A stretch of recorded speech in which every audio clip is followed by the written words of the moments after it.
Former President Donald Trump has announced plans to hold a rally in the first-in-the-nation caucus state, Iowa, with 2024 on the mind, according to a Politico report. The date of the rally is not yet announced, but the decision comes on the heels of visits to the Hawkeye state by other potential 2024 Republican hopefuls. Earlier this month, Trump's Save America PAC hired 2 Iowa operatives ahead of the next presidential election cycle. The PAC's staff were told Eric Branstad and Alex Lachman were joining the team as senior advisors to help on many political matters. Here to weigh in is policy director at the Conservative Partnership Institute, Rachel Bovard. Rachel, welcome. Good morning. Rachel, so is Trump in? Like, do you see any reason that he doesn't actually officially get into the race? All signs point to him kind of going in that direction. And look, he still remains, the most popular politician in the Republican Party. So I think if you're Donald Trump, you would be out there testing the waters. I don't see him walking away from this. And to be honest, I don't see a lot of people challenging him from the right at this point. So, even if he's not going to run, we know he loves rallies. We know he loves being in the limelight. So for him, it's a win-win either way.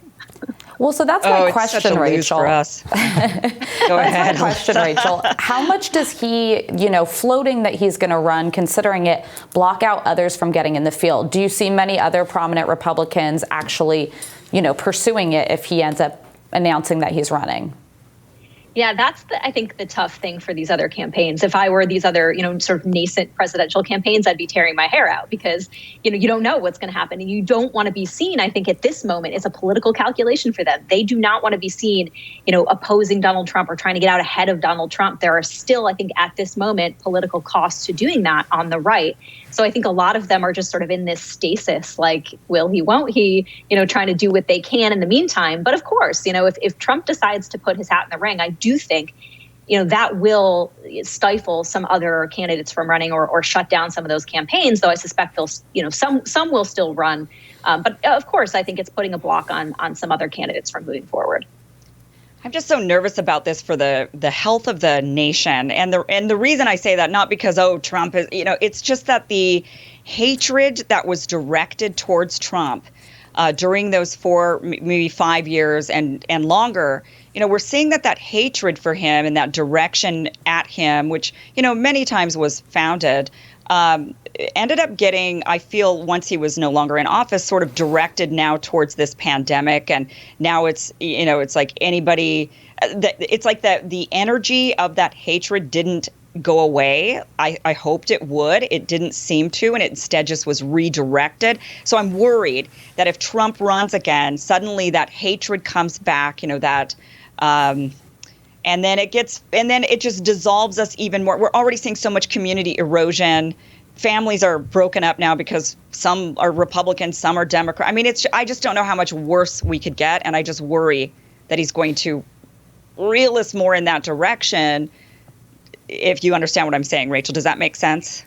I do understand what you're saying, although I'm not sure that sort of ire is limited to Trump. I tend to think, we've broken, the country has sort of split into these camps where any Republican that runs is never going to be accepted, by the left that hated Trump or even the mainstream media. I think, Ron DeSantis is sort of a proxy for this question a little bit right now, right? You see sort of the same meltdowns, the same hysteria around everything Ron DeSantis does in Florida because people see him as sort of a potential successor to Trump, a potential presidential candidate who might win. So I think that ire is going to be directed at anybody who attempts to, fill the shoes of Donald Trump. Anyone who isn't an overt never Trumper, anyone who doesn't get up and absolutely denounce Donald Trump is going to be subject to those same forces.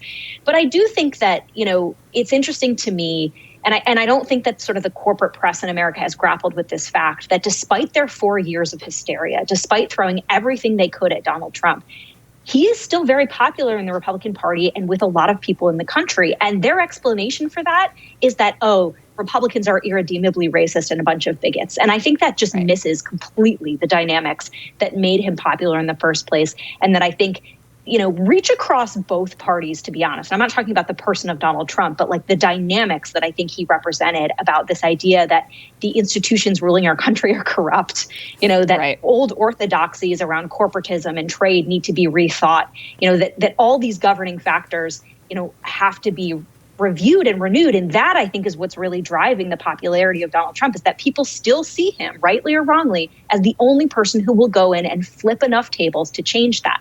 And I think until you address that, the mainstream media is missing it. But I think until you address that, people are still going to miss what's happening across the country. Yeah. Rachel, I wonder what you think the midterm implications here might be, because, historically, the reason that you get this kind of backlash effect after a party comes into power is that party's voters kind of just get content. They sit back. They don't come out to vote, while the opposition party's voters are furious at everything that's going on.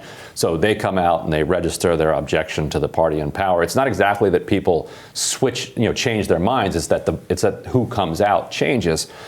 But in an era where everybody's just perpetually angry, and if President Trump kind of makes himself a big presence, before the midterms, could that trigger both a surge in Democratic midterm turnout, but also potentially a surge in Trump voter turnout that Republicans had been worried, might sit on the sidelines?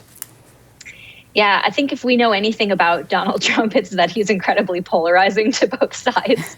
So I do think, should he insert himself in some of these major races, then yeah, he does become a factor. Although I do think that power is diminished slightly. We've seen him weigh in, I think, in certain races in Texas where his endorsed candidate didn't win the Republican primary.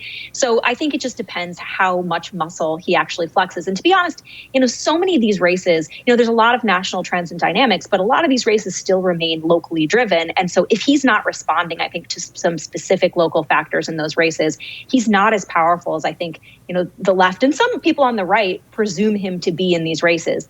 I tend to think with midterms, it's so much about, to your point, what the minority party is mad at the majority party for doing. So I don't ever want to, undermine or say that that's not important, because I still think at the end of the day, that's what's going to drive people to the polls.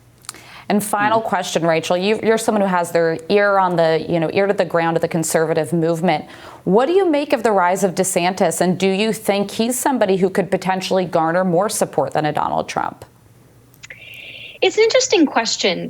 I think, you and I have both known Ron DeSantis for a long time, and he's always been the person he is. And I think that sort of authenticity is really what resonates right now. And to be honest, that's what resonates for a lot of people with Trump. The guy is who he is, right? He's never pretended to be otherwise. And I think people sense that authenticity from DeSantis as well.